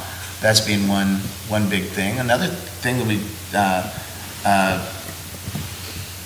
haven't addressed is, and this is a national thing, Barney Frank has decided to make himself available to be appointed to the United States Senate to fill John Kerry's seat. Should John Kerry be? Neither. Because and this is interesting. Frank said, because he just retired, and of course he was real big on finance and banking, and he said, I'm not going to be coy. That's not how I am. I would be available to be in the Senate because this is a crucial several months, since we're going to have several bills coming up related to banking, finance, and the United States whole process of taxation. And he said, I've got the experience from being in the House of Representatives, and I think it'd be really important for me to be there. I think he'd be great in the Senate on that. But wasn't he partly responsible for the housing crisis that we had and helping pass laws that put people in homes they couldn't afford?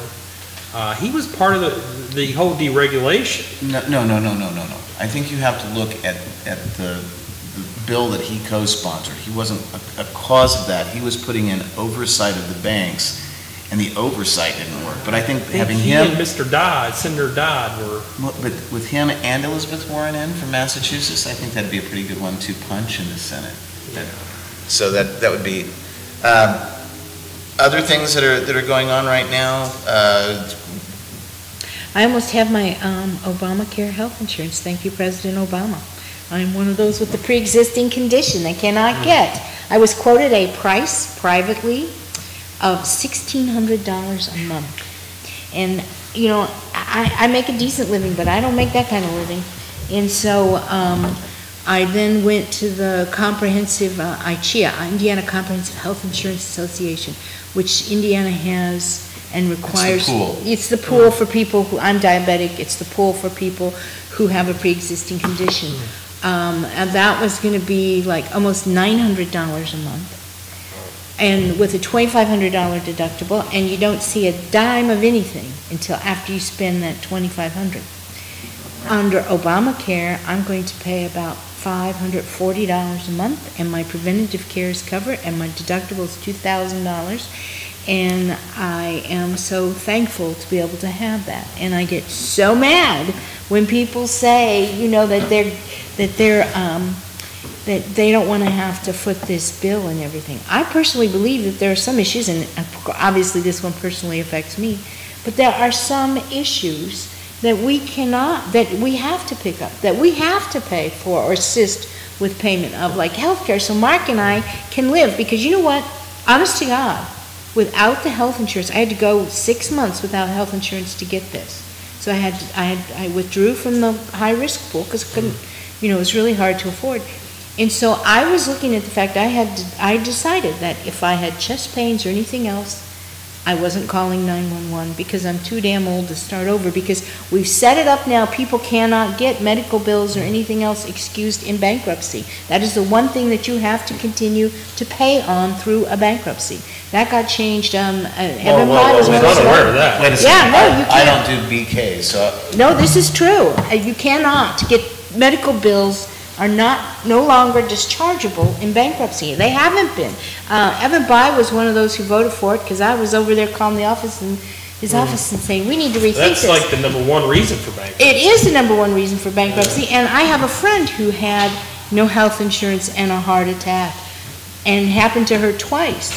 And she had to go through bankruptcy twice, and she had to pay those bills, and she was paying like $500 a month under the plan, the payoff plan, and couldn't afford the health insurance. So when the heart attack happened the second time. Yeah. So, I mean, people can sit there and say all they want. We don't handle health care well, and we don't handle it well here in Indiana. And I think the Republicans really missed the boat. They won in 2010, they won big, and they went into the 2012 election thinking we can be the party of no and just say no, no, no, no. They should have come up with a plan. Don't hit the table. And I'm sorry I'm hitting the table to make my point. But healthcare is a problem, and they need to, and I think the major part of the problem is these insurance companies, there's no competition. You basically have the choice of one healthcare provider. Well, it's not a choice if it's only one. But I think that's a big part of the problem. But the Republicans should have went in with a strategy instead of just saying, oh, we're against this. And, you know, that might get you through one election. That'll get you, and Republicans will probably rebound, mark my words, they'll rebound in 2014. Because it's easier in those midterm elections to be against something, but when you go to the general election, the presidential election, you really need to put forth an agenda. Yeah, but they really lost, I mean, this last election, other than the fact they were running Mitt Romney and he made some really terrible statements, they really lost the women's vote. So what do? They immediately, they're wanting to push defunding Planned Parenthood. They lost heavily on the Latino vote, so what do? They come up wanting to oppose any kind of immigration reform. I mean, you have all these different things that they're doing that they just didn't learn from. Well, I think that in the Indiana legislature, they're trying to, you know, Brian Bosma is trying to run a more middle-of-the-road course on stuff. I don't think he's going to be able to do it. I wouldn't want his job right now. But in terms of the women's vote, they are as conservative as men are on social issues. Where they're more liberal is on economic issues, physical issues, things like health care, things like minimum wage, across the board. And those are the issues that really drive that vote. And Mitt Romney could not connect with anyone, working men and women. He did not. He had no appeal to them whatsoever. Oh, you know, and the other thing that the Republican Party underestimated with women is that husbands can be, anti-choice. Wives can sit there for the sake of harmony in the home and not say anything. Husbands assume wives are going to go in and vote that way. But I know many women who go in, and Republican women, who go in and will vote not for the Republican candidate because the choice issue has come up. I mean, as women, that's what put Bill Clinton over the top that second time around, and so... Agree. Where was women? The abortion issue has been a winner for Republicans across the board. The only time it's a loser is when you make it about the exceptions. That's where they lose. And it is not the winner across the board, and the public opinion has been changing. I think that's what the Republican Party hasn't caught up on. Same-sex civil unions. Actually, there's more pro-life people now than there were in 1973. That's when you toss out terms like pro-life. The Gallup poll showed that there are more people identify themselves as pro-life now than they increased or above the pro-choice. I know that's that same polling company that was saying that Mitt Romney was ahead by percentage points too. They were not well ranked. The issue of same-sex marriage, the polls have been moving on that. Same issue of marijuana. But the abortion issue has been... but that's like, I got from Senator Scott Schneider, Senator-elect Scott Schneider. It was like this survey, and it's a survey of his constituents. A couple of questions were fairly worded, but one was something like, do you think that we should go more heavily into debt to finance? And, I mean, it's one of those, or should we... not go into debt for that. It was like... What's wrong with that question? Well, you'd have to see. It ignored the main issue. I mean, it's like skewing the wording of the question in such a way. Like a push-pull. They all do that. Well, no, they don't all do that. Those are not meant to be serious surveys. Oh, I am glad you said that. Then why waste the public money? Everybody does it. All the senators and representatives in the Indiana legislature do that. So he's wasting taxpayer money, sending that stuff out on public paper. And they all do that, and it's about increasing their name ID is what it's about. Oh, that's good. One big issue nationally. Scott's a good guy. Scott's a straight shooter. You know what, I will say, because I was on the City County Council with Scott Schneider, and I will say, Scott Schneider was always honest. You know exactly where Scott stands. He does not, and I really appreciated that. Now, I disagree with him 99.9% of the time, but he will tell you where he stands on something. Yeah, and I heard that from a radio host, not the one I don't like that much, but the other one. Who said the same thing, a very liberal individual who said, I appreciate he's a straight shooter and honest, and I can't ask for more than that. Now, having said that, I obviously supported Tim Delaney, who was running against him. So. I didn't expect otherwise. Well, and Paul and I might have our disagreements, but I think he's deceitful, underhanded, and backstabbing as hell. And you're talking about Paul. You're talking about Paul. And Paul's straightforward about it. He'll just do it. Next week's show, I need to do a little bit of promo about that. We're going to be, I don't want to say shooting, we're going to be doing our show from the Indiana State Fairgrounds, and it's going to be on January 19th at 11 o'clock in the morning, Saturday, at the same time as the Indiana Gun Show is being held. And we're going to discuss the Second Amendment and whether people should have a right. My position is we don't need guns. We shouldn't have guns around. You are the very, very, very extreme. You're beyond Dianne Feinstein. Yes, I am. Senator Feinstein. I mean, going further and further west, I'd be off the coast, I'd be in the ocean, I'd be on Catalina Island. Exactly. Out there just kind of surfing and stuff, but we'll be doing the show there. I'm doing it on the Second Amendment, and one person who already has agreed to be on the panel is Andrew Kirch. He's very conservative. Reasonable. I like how you characterize that. He and I have had very good discussions and interchange about guns and other rights, but that should be an interesting topic, especially given how it's almost daily now that we're having shootings at schools and stuff. Yeah, what do you think about that? The bill that talk about allowing teachers to go in armed? Well, I don't probably. especially going into junior high, armed, that's, They would not act up at that point. well, I don't know. I dare say you're right. If the teacher's standing up there with a gun strapped on their hip, The then, discipline issues go out the window. right. However, they start shooting at each other and everything else, and Hey, I heard the song by the Police, "Don't Stand So Close to Me." It can get pretty heated there in the teacher's lounge. that's right. You know, and the accusations begin to But I I fly. can't enjoy a cigarette anymore as a teacher. That's what they used to do all the time. They used to Oh, God, now you're gonna get him started on another issue. No, Mr. and Mrs. Milburn. Mr. Milburn was our reading teacher in 7th grade, and Mrs. Milburn was our math teacher, and they were ancient. And they both smoked like chimneys, and they'd come back from break, and it was like this redolence of cigarette smoke in the classroom. But it was the 1960s, and so and then we'd go home and watch cigarette commercials on TV, and But anyways, Well, I don't think, saying, oh, if someone's gonna come into school with a gun, then we gotta arm the teachers, because you know what? The first time a teacher used that gun and hurt someone not intending to or whatever else, I'd be, as a lawyer, I'd like to be going, okay, fine, you're gonna let teachers carry guns into school, you stated it's public policy to defend against, now you have the obligation to train them on how to use it, to train them on how to defend,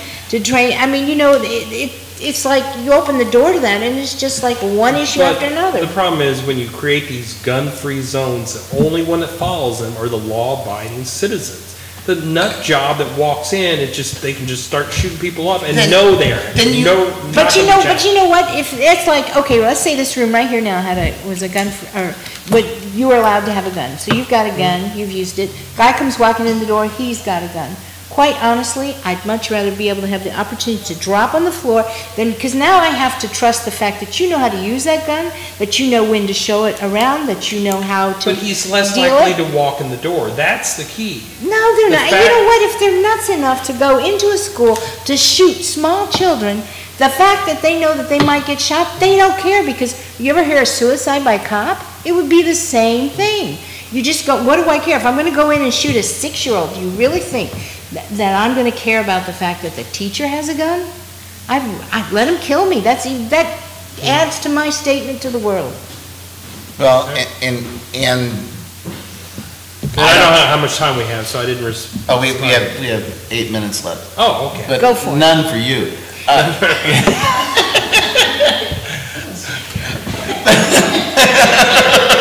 But you're talking about how these occurred in gun-free zones. If the entire country were a gun-free zone, then you're really limiting the number of shootings. And also, and here's where I guess my position is taken in part because nobody's taking my position. It's because it's so unreasonable, Mark. But by virtue of that, nobody has a negotiating posture to force the NRA back towards this direction. Several things on which everybody seems to agree, except the NRA and a handful of people, are that we should allow 100-round magazines or clips to be sold still. There's no reason. You don't shoot deer with 100-round magazine guns. There's no deer meat left. Now, if we're going to do that, arm the deer. I mean, I think that's a more Well, it rational... would make hunting more sporting. It's even out. Right now, I mean, it's not really sporting. Well, no, it's not. They don't get to shoot back at you. But in like the 5-round clips, okay, 5-round clips. If you're out shooting and you're hunting a bear, first of all, why are you hunting a damn bear? The bear hasn't done anything to you. Bear is out in the woods where we all know what bears do in the woods. Anyways, the bear is not hurting anybody at all. He or she is just out there on his or her own. But let's say you're out there and you've got a permit to shoot that bear. Well, I'd understand how you need 5 rounds. If you're dumb enough to go out there to want to shoot a bear in the woods and you miss, you're going to want to have several rounds to back it up, but you don't need 30 rounds. Well, you could have a bear coming in. You could have a house in the woods and the bear is coming in and and threatening you or threatening your children or whatever. There could be legitimate reasons. They're going to leave notes? They're going to leave notes? No, there could be legitimate reasons why you might want to use a gun against a bear other than just going out and trying to hunt one. My point. Yes. Okay. Good point. Or a rhino. A rhino could be coming into your house, and you want to stop it, Mark. A Republican in name only? All right. We talked enough about Ballard. But one that I support, and I'm sure you guys don't support, is I've been on college campuses, taught in college campuses, and obviously went to college, and they're very dangerous places. You'd be walking at night, and to deny adults the right to have a gun to defend themselves, I just think is terrible. Oh, wait, it's not a denying adults. You're talking about here, we also have, that's right, and we also have adults who are members of fraternities that have big keg parties where there's lots of drinking and everything. Do you think they're going to shoot out their guns? Well, oh gee, a drunken young man filled with testosterone shooting at the sky. Yes, I do think that's what's going to happen. Okay, first of all, I take umbrage to making any kind of slurred comments about fraternity members since I was in a fraternity. Second, yeah, that's a bad idea, giving college students who have a tendency to get inebriated during parties on campuses to walk around with guns. I was at a fraternity party one time when a member of, it was another fraternity, was a member of the fraternity started shooting bottles off of a shelf in his room. He's shooting them.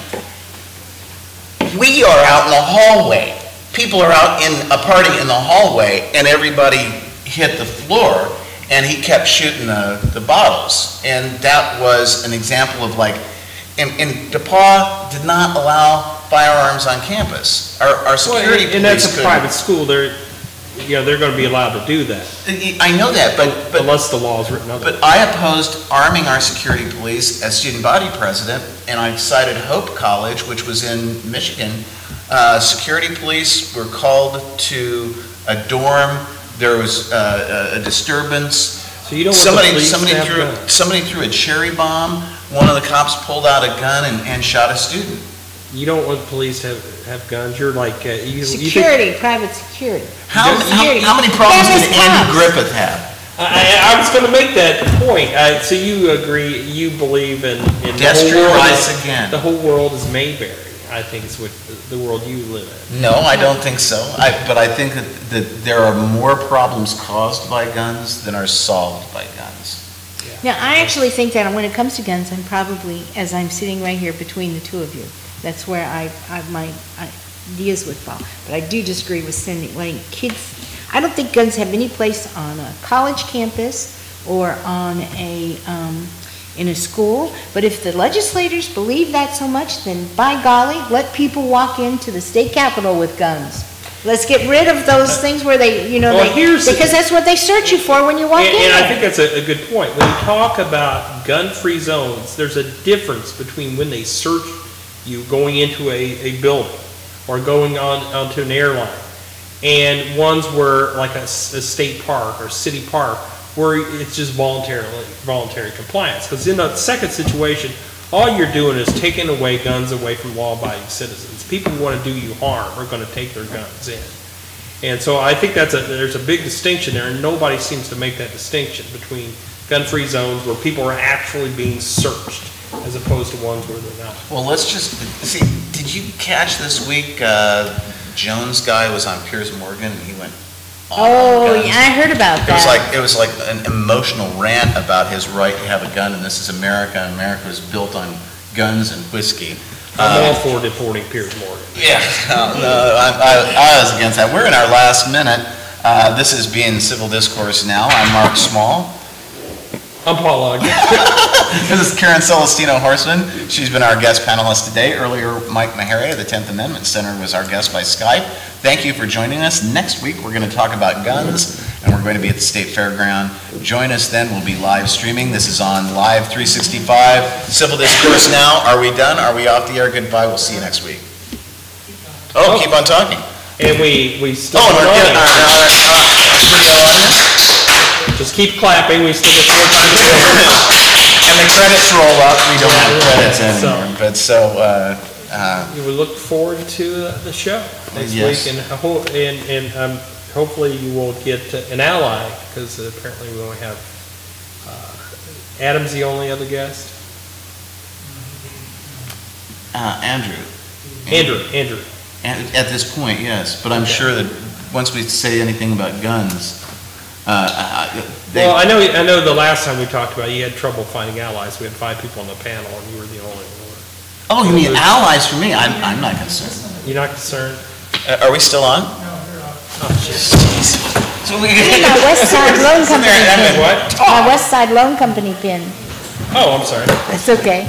See, it's Thanks for being so patient while I said, I can't say this on the air, then there's something I was going to say off the air. don't know what building it's going to be in. It'll be on the website, and you guys will know. What time we went to the fairground? I really miss the breaks. We used to have breaks every 15 minutes or so. And then you could say stuff off the air, and here we can't. I really miss our breaks. So do I, and we need to talk. You need to have something to fill in with then.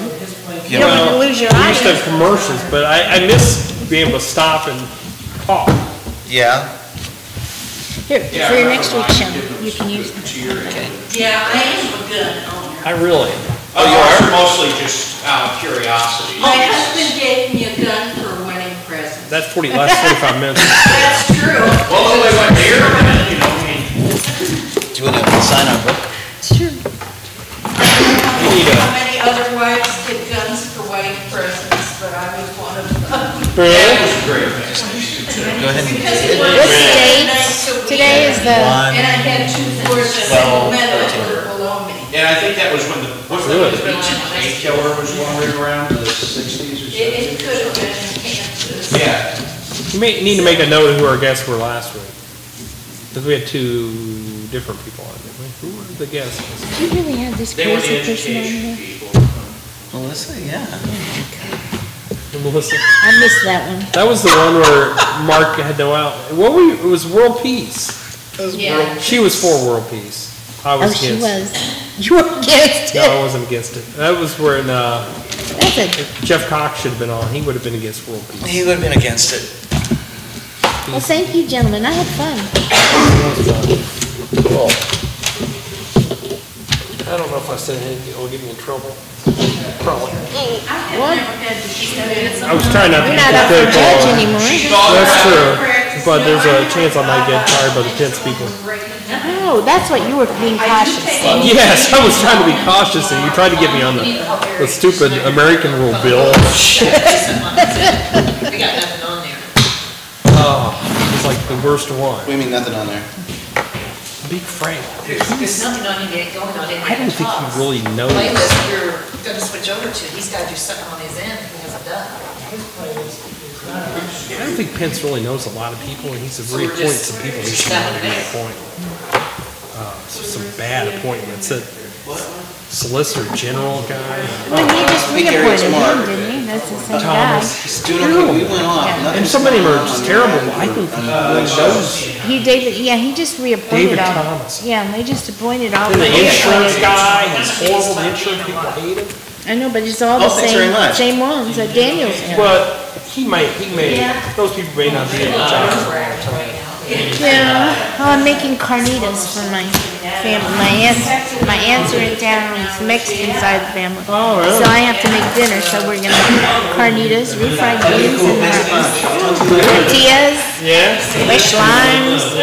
I have a frozen margarita machine. Frozen margarita machine. He Oh, said it's like the excellent best present I've ever bought myself. We need to Yeah. shoot bumpers and get some Okay. kind of music and provide for some kind of breaks. Oh, don't forget your earphones. Oh, Mine are white ones. these are mine. We need to shoot bumpers. See, you need one of these phones. You need to, I'm surprised you don't have a laptop or something. I thought this was